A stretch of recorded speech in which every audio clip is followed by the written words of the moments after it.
reasonably worthwhile. But paying for this thing, I'm not sure it was really cost effective. We could have spent 100,000, upgraded the small BGA twice, and still be processing the manure faster than it's being produced at that point.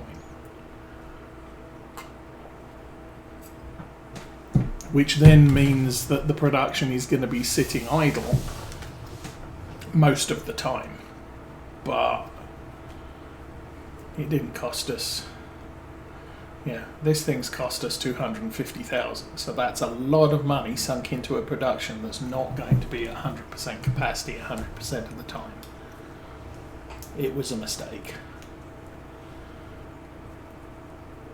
But I didn't know how the numbers added up, so there's that.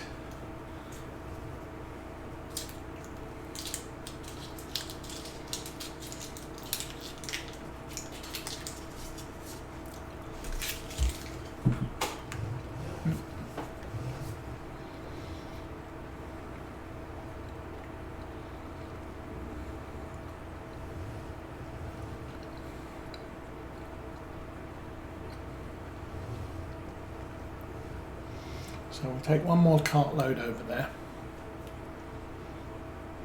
And then I'll jump in the Arian and finish off the baling.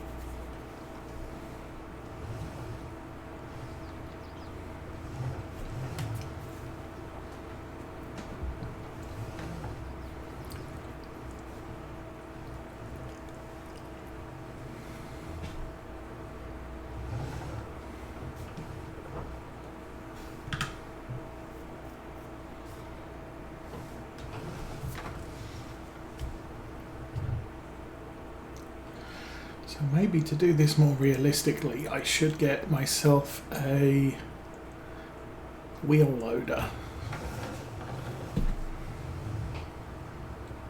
If we move maps.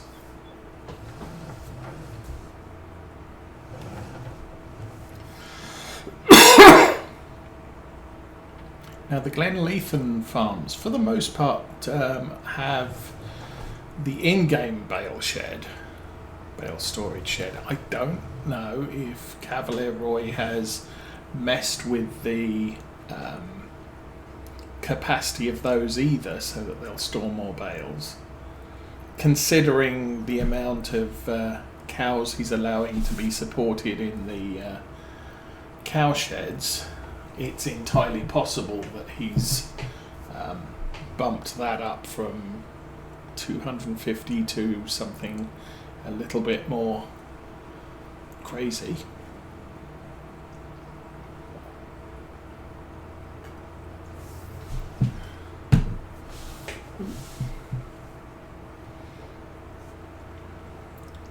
But we'll not be transferring this farm over to a new map. We will start from the beginning, not necessarily from scratch.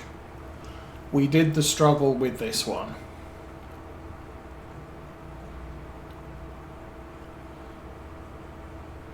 But part of the problem with Glenleithan is the land prices are significantly higher there than they are here. I'll be using the variable field prices. So field prices will go up and down. The other thing I like about the Glenleithan map is Cavalier Roy has looked into improving the map edges. So it looks like the world goes on 4 miles, even if you're harvesting right on the map edge. Okay, I'm just going to leave this here. We'll go and do the baling.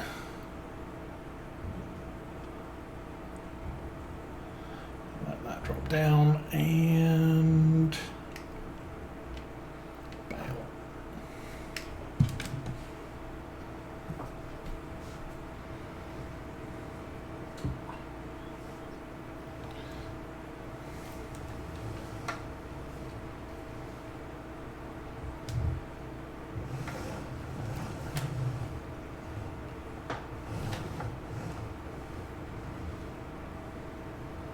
Also, being the in-game bale storage, it might have less problems with things like the Maize Plus bales, which this one seems to have an issue with.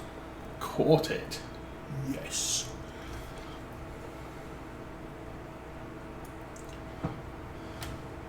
Oh, missed a tiny bit.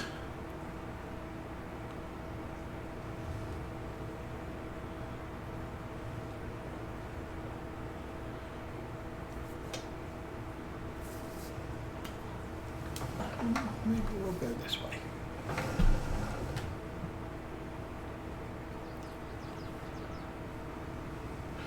That's a big pile of straw in the corner there. Mm.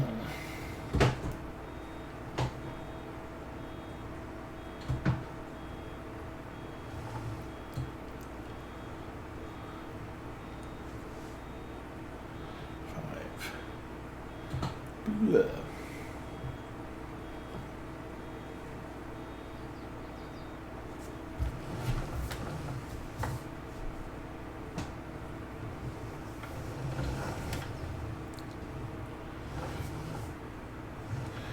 I'll probably move to square bales too, just because they're kind of easier to stack. The biggest question I have is time speed, speed of time, the passage of time. We've done a ×5 in the past, which means 2 real hours is 1 game day. Do we go again? We'll probably stick with a 3-day month cycle, just because Cavalier Roy suggests it, because Scottish weather is bad, but also because Maize Plus suggests it, because cows is hungry.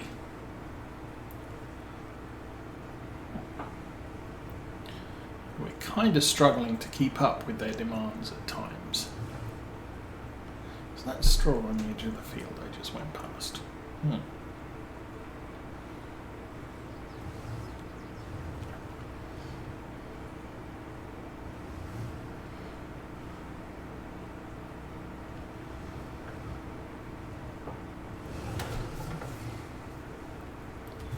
Oh, we missed one. Oh, maybe I can run it over. Yep. Let's go this way.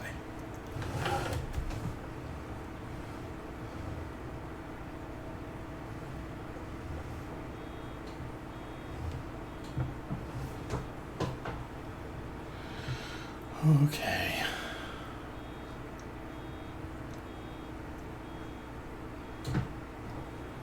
There we go.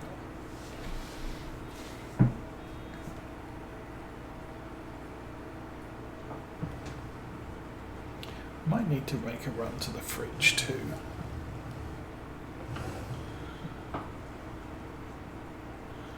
Kind of running out of things to drink here.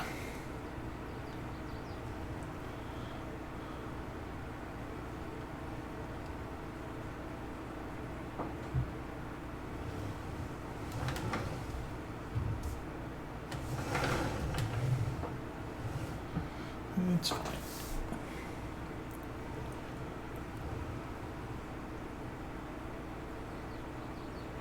Don't know how wide this swath is, or how dense this swath is, as to whether we'll complete a full bale before we hit the end. Getting close. I think maybe it will happen. Yep.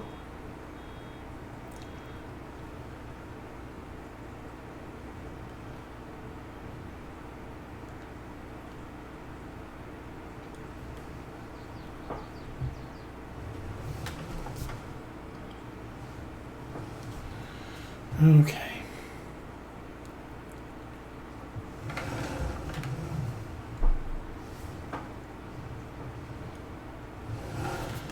Just clean up what we can here. I don't really have to clean up this bit right now, because obviously this is the entrance and exit from the field. We can come back and tidy it up as we leave.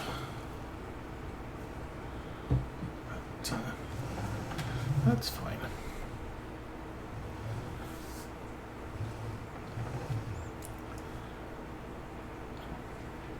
Yeah, I think the issue with straw is not how much we produce. I mean, we produce an absolute ton of this stuff, which is great for our cows. And it's great that it's going to last us the entire year and then some. I mean, you look at what we have at the cow shed and there's still a ton of straw in it. So it's not like we've ever got close to depleting the amount of straw we produce just from our fields. I have never bothered producing straw from any of the contracts, in spite of the fact I've got straw from contracts turned on. We just never bothered because I've got to ship all the straw back and it's so much hassle. But there is the partial question here of, well, if I did produce the straw, what's it worth? I mean, I think it's about £40 per 1,000 litres.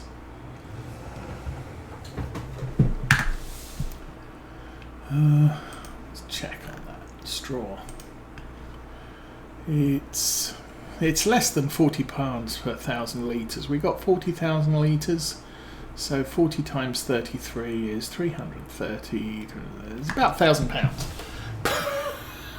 It's like, oh, do I?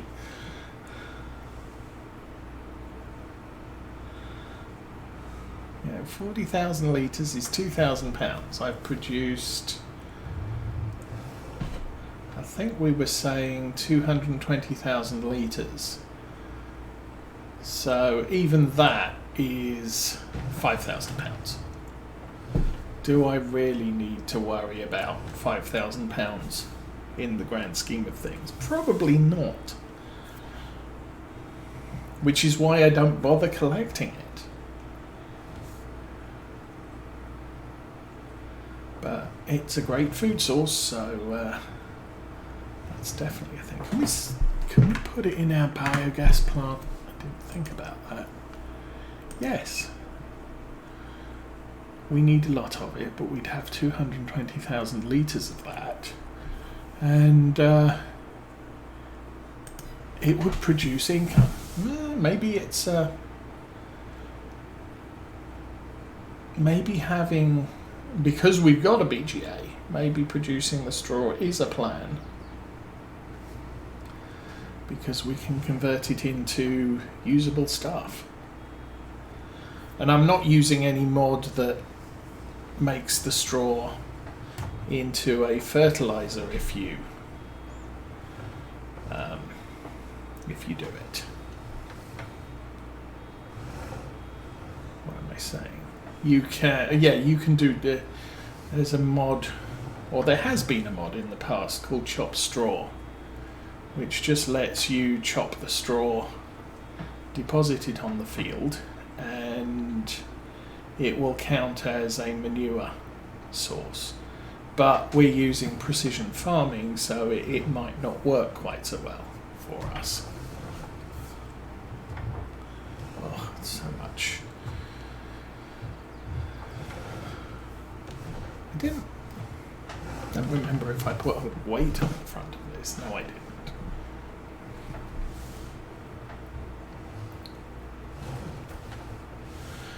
All the rest of my tractors have weights. This one I didn't bother. Probably should have done, because if we use it with front loader, I'm going to need a weight on the back.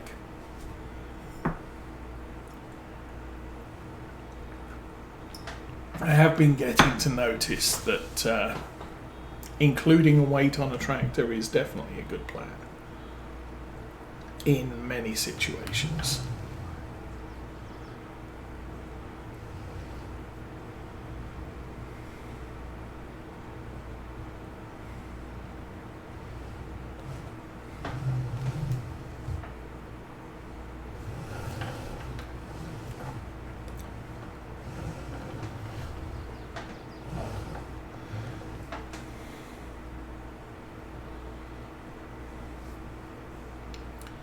yeah, I'm considering, I mean, if we move to a new farm, I can more easily incorporate the forage pack DLC, the Govial DLC, and just be a little bit more. Oh, great demand at the farmers market. Wonder what that is. Again, no easy way to find out. I'll take the second one.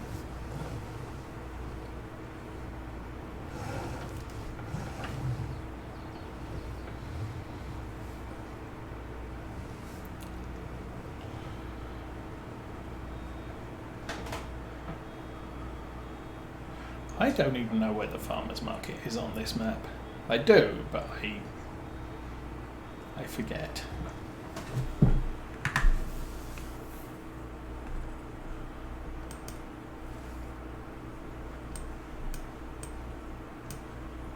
Is it that one? Yes. Okay.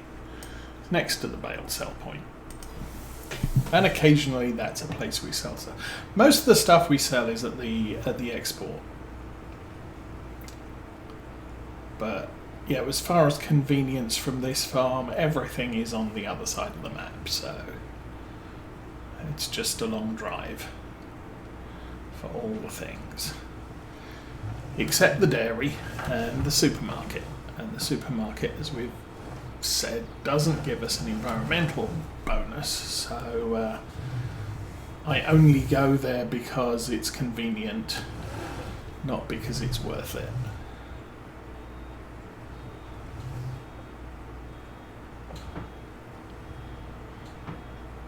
8, 9, and a bit.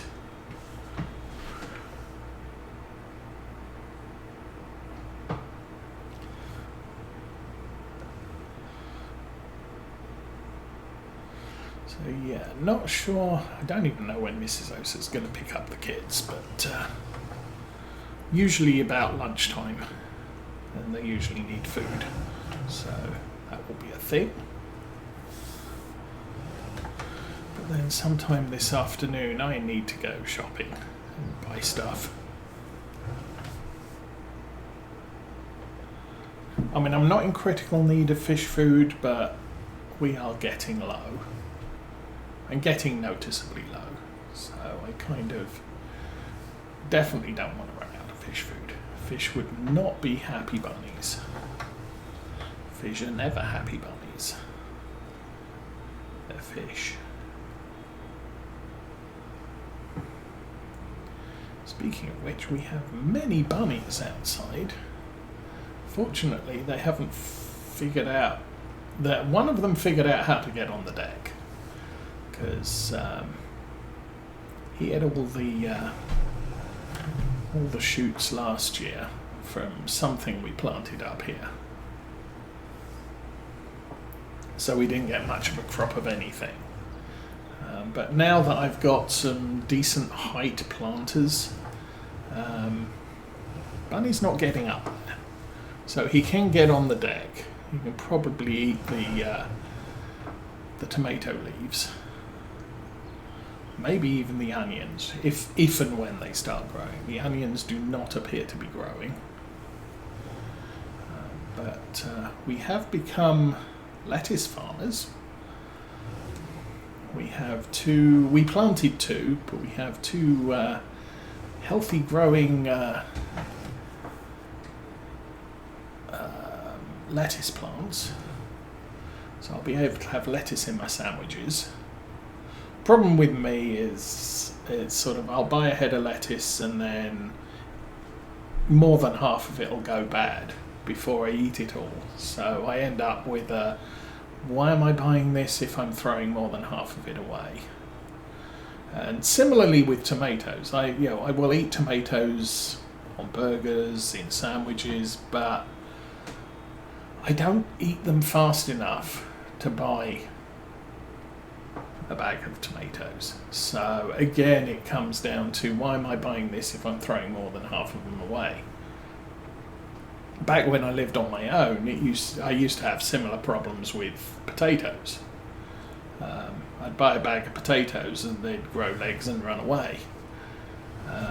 But rice stores pretty much forever. So I would just buy a big sack of rice and that would last me a few months.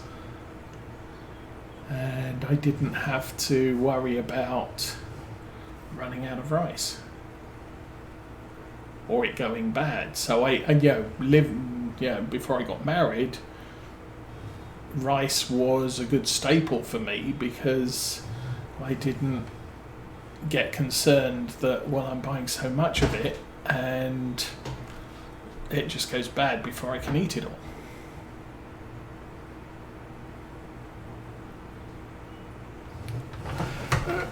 Let's get that cranked around. I don't think I'm going to make that bit.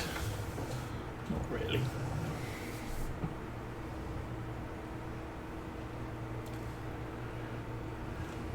I hate wasting money buying food, which is why I buy some things, I don't buy a lot of things. And it's not that I don't like a lot of things, it's just that I don't like throwing away a lot of things because I fail to eat them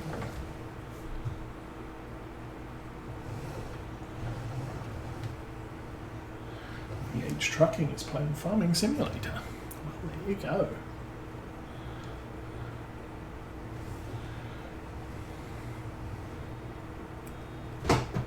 Oh, slam the brakes on. But yeah, so we're kind of growing stuff that we would use if we had it, and if it's on a plant, it's generally not going to go off. So I can use it. Yeah, I can still. Yeah, it can still grow, and I can eat it as I want to, as opposed to. So yeah, we got tomatoes, we've got green peppers, we've got some hot peppers. The green peppers are flowering. One of the hot pepper plants looks like it's doing okay. The other one looks a little bit meh. Mrs. Osa also got some watermelons. I don't like watermelons. I don't think she likes watermelons, but we got some. Teenage Osa likes watermelons, so I guess she's going to eat them.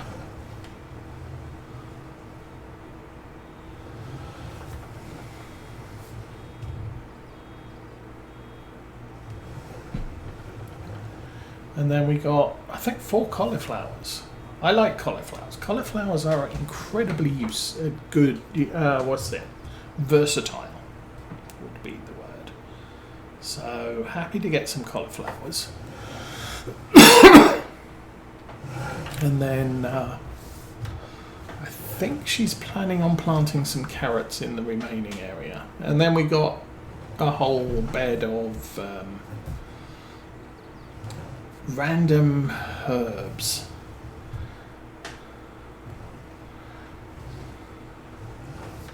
And I haven't got a clue what they all are. I think she got some chives. I don't think she could find any rosemary, which she's always going on about. Oh, if I could get some rosemary, I could do the things and the stuff, but I don't think she found rosemary. I think one of the plants is parsley. I think she also got some basil if you're American. But yeah, it's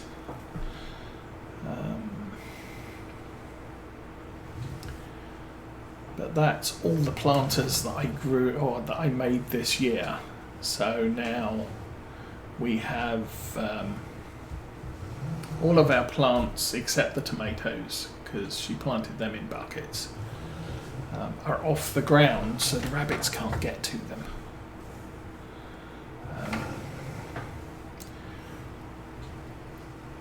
And she didn't want planters for the tomatoes, But I said probably what I would do maybe next year is make planters with that look like the ones I've already built, but with maybe shallower bottoms so that you can put the buckets in them and they look like the rest that are out there. But instead of just being packed with dirt, they just have buckets with tomatoes in.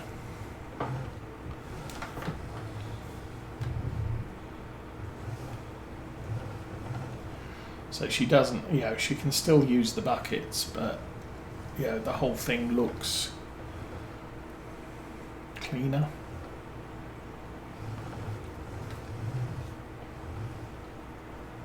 It also lifts them up because they're out on the deck, which means for at least part of the day the plants don't get a lot in the way of the sunlight because the deck railing's in the way.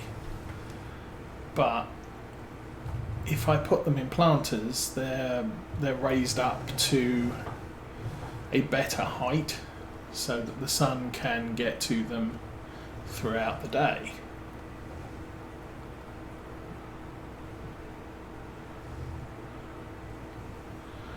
Okay,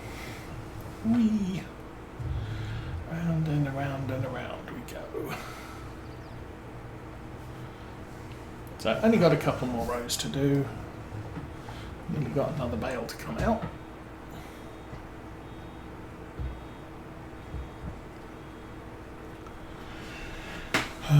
We're up to 20,000, so our BGA is definitely making us a bit of cash as we go. Making us more than it costs. I wonder how much digestate we have in it, because that's going to be good stuff too. What I may end up doing is I could build a shed down there, put our slurry spreader down at the BGA so it's convenient to load up with slurry, with digestate even. Get hold of a big slurry tank so that we can transfer big capacities of slurry down there. I'm guessing our big grain trailer has just become a